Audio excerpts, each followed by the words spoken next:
আসসালামু আলাইকুম এভরিওয়ান, আশা করি সবাই ভালো আছেন, সুস্থ আছেন, যে যেখানেই আছেন না কেন। তো এই গরমে কার কি দিনকাল চলতেছে? আমার তো গরমে ভালোই দিনকাল চলতেছে, কারণ গরমে হাঁসফাঁস করা ছাড়া আর কোনোই কাজ নেই। তো এই গরমের ভিতরে কেন যেন আমার খুব পরিমাণে ছোট ছোট গুড়ি গুড়ি পেঁয়াজু খেতে মন চাচ্ছে। মানুষের সাধারণত এগুলো বৃষ্টির সিজনে খেতে মন চায়, কিন্তু আমার এই গরমে খেতে মন চাচ্ছে। তো তাই বানিয়ে নিলাম, একদম ইনস্ট্যান্ট ঝটপট করে বানিয়ে নিয়েছি। যখন মন চেয়েছে একদম সাথে সাথে ভিজিয়ে রেখে সাথে সাথেই করে দিচ্ছি। তো আম্মু ছোট ছোট গুড়ি গুড়ি করে দিচ্ছে, আর এগুলো এত মজা, এত মচমচে, মানে মনে হয় যে আমি চিপস খাচ্ছি। একটা চিপস মুখে দিলে যেরকম বারবার এরপরে আরও মুখে দিতে মন চায়, আর এইগুলো আরও বারবার মন চাচ্ছে যে আমি একটা খাচ্ছি আর একটা খাই আর একটা মুখে দিই। কারণ আমি সাধারণত রোজার দিনে কোনো দিনই বড় পেঁয়াজু খাইনি। তো তারপরে পেঁয়াজু টেয়াজু খাওয়ার পরে আম্মু মাগরিবের আজান দিয়ে নামাজ পড়ে আমরা দুইজন বের হয়েছি, একটু আড়ংয়ে যাব। আম্মু টুকিটাকি কেনাকাটা করবে আড়ং থেকে। এই আড়ংয়ে চলে গেলাম। মামে আর আমারও একটু কেনাকাটার দরকার ছিল। আমার হাজব্যান্ডের সামনে বার্থডে, তো তাকে একটা সারপ্রাইজ দিব, তাই গেছিলাম আড়ংয়ে। বাট আড়ংয়ে পাইনি, আড়ং আমাকেই সারপ্রাইজ করে দিয়েছিল, কারণ এর আগের বার আমি তাকে একটা জিনিস দিয়েছিলাম ঢাকার আড়ং থেকে, তো ওইটা হারায়ে গেছে। তো তাই ভাবলাম যে বরিশাল আড়ংয়ে যখন চলে আসছে তো বরিশালের আড়ংয়েও পাবো। বাট বরিশালের আড়ংয়ে মোটেও নাই, কিছুই নাই, মানে যা যা আশা করে যাই ঢাকার আড়ংয়ের মতো চিন্তা করে কিছুই পাই না। তো এইখান থেকে টুকিটাকি দেখতেছিলাম। আম্মু এই মাটির কাঠের এই ধরনের জিনিস খুবই পছন্দ করে, তো আম্মুর বাসার জন্য অনেক কিছু এখান থেকে কিনে নিল। আমি আবার এই পাশ এপাশ দিয়ে ঘোরাঘুরি করলাম। তো তারপর টুকিটাকি নেওয়ার পরে এখন আবার একটু চকবাজারের দিকে যাব, আমাদের বরিশালের। তো আমার মাথায় প্রচণ্ড তেল ছিল, তেলে চুপচুপা, তাই আমাকে দেখতে খুবই বিচ্ছিরি লাগতেছে। তো চকের মধ্যে চলে আসলাম। এখানে একটা সুন্দর আবায়ার শোরুম দিয়েছে, তো এই আবায়ার শোরুমটা থেকে আম্মুর একটা হিজাবের মতো নেওয়ার দরকার ছিল, তো আসলাম এখান থেকে হিজাব নিব আম্মুর জন্য। আর টুকিটাকি অনেক কিছু দেখলাম, আরও টুকিটাকি অনেক কিছু কেনার হয়েছে চকের ভিতর থেকে, ওগুলো আর আমি করি নাই, ভিডিও করি নাই। তো বাসায় চলে আসলাম, এক এক করে বের করতেছি যে কি কি নিয়ে আসছি।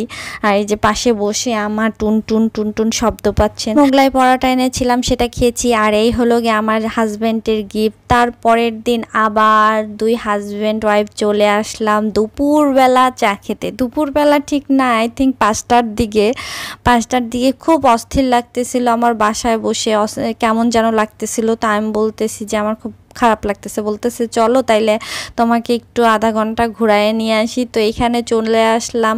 এইখানে যে কি সুন্দর বাতাস, আর এই বট গাছের নিচে বসে আছি। এত বৃষ্টি বলে এত রোদ, তারপরও মানে মনে থেকে চাচ্ছি বৃষ্টি, তাই বৃষ্টি চলে আসছে। তো এরপরে চলে আসার পরে জামাইয়ের বার্থডে আগামী দিন, তাই আমি রাত 9:30টার দিকে হঠাৎ করে মনে হলো যে কেক তো হবে না, কেক কাটা আমার জামাই বন্ধ করে দিয়েছে, বাসার সবাই কেক কাটাকাটি করা যাবে না। তাই আমি চিন্তা করলাম একটা পুডিং বানিয়ে নেই, সাথে সাথে 4টা ডিমের ছোট করে একটা পুডিং বানাতে দিয়ে দিলাম। তো পুডিং বানানো সবাই মোটামুটি জানেন, তাই আমি ওইভাবে আর দেখালাম না, টুকিটাকি একটু ক্লিপস নিয়ে দেখালাম। তো এই যে আমার জামাই চলে আসছে, তো আমি ক্যামেরাটা আস্তে সেট করে 12টার যে বাজা শুরু করেছে, তাই আমি নিয়ে আসলাম যে হ্যাপি বার্থডে সারপ্রাইজ। সে কখনোই বুঝতে পারেনি, সে মনে করেছে বাসায় দেখা যায় যে আমার দেবর মিষ্টি নিয়ে আসে। আমার দেবরের বার্থডে গেছে 1 তারিখে, তো ওর বার্থডের সময়ও কেক আনা বন্ধ। তো আমরা মিষ্টি টিষ্টি খেয়েছি, বাসায় রান্না বান্না হয়েছিল। এই তো আমার জামাই মনে করছে মিষ্টি নিয়ে আসবো, শুধু মিষ্টি খাবো, খাওয়া দাওয়া হয়ে গেছে আমাদের। তো এটা দেখে খুবই সারপ্রাইজ, আমাকে খুবই উল্লুকের মতো লাগতেছে, কারণ আমি কিছুক্ষণ আগেই গোসল করেছি। কারণ পুডিংটা করার সময় আমার এত গরম লাগতেছে, আমি ঘাম ঘামাইয়া পুরা গোসল করে ফেলছি, তারপর দেখি অস্থির লাগতেছে। তো তারপরে এই 11টার পরে 11:30টার দিকে গোসল করলাম, তারপরে জামাই আসলো, খাওয়া দাওয়া করলাম। এখন একটু রোমান্টিক মুহূর্তে চিন্তা করলাম একটু ভিডিও করি, আসো আমরা একটু কাটি, কেক তো কাটবা না, এটা খাও। তো আমি হ্যাপি বার্থডে বলতেছি, সে ওই কোনো রকম কাটতেছে খাওয়ার জন্য। তো প্রথমে বলতেছে না তুমি কাটো, আমি কাটবো না। আমি বলতেছি না এটা তো কেক কাটা না, এটা হলো গিয়ে খাওয়ার জন্য। তো আমাকে খাওয়াই দিল, তারপর নিজে খাইলো। আমার অবশ্য পুডিং একদমই ভাল লাগে না, কিন্তু তার খুব ভাল লাগে। আর এটা আমি সবার জন্য বানাইছি জিরো কল দিয়ে, যাতে আমার শ্বশুর, বাবা, মা, আমার দেবর, আমার জামাই সবাই তৃপ্তি সহকারে খেতে পারে। চিনির চিন্তা থাকে না, সুগারের চিন্তা একদমই করা লাগবে না। তো এই যে আমার ছোট্ট একটা পুডিং, সুগারের চিন্তা করা লাগবে না, কিন্তু মিষ্টি যা খায় সুগারের চিন্তা তখন আর থাকে না। মিষ্টি দেখলে পাগল হয়ে যায় আমার জামাই।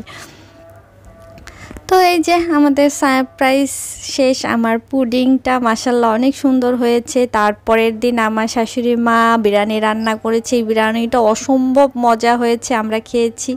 জামাইকে কি সারপ্রাইজ গিফট দিয়েছি, আরও সারপ্রাইজ আছে তার জন্য নেক্সট পার্টে দেখার জন্য সাথেই থাকুন। আজ এই পর্যন্ত, আল্লাহ হাফেজ।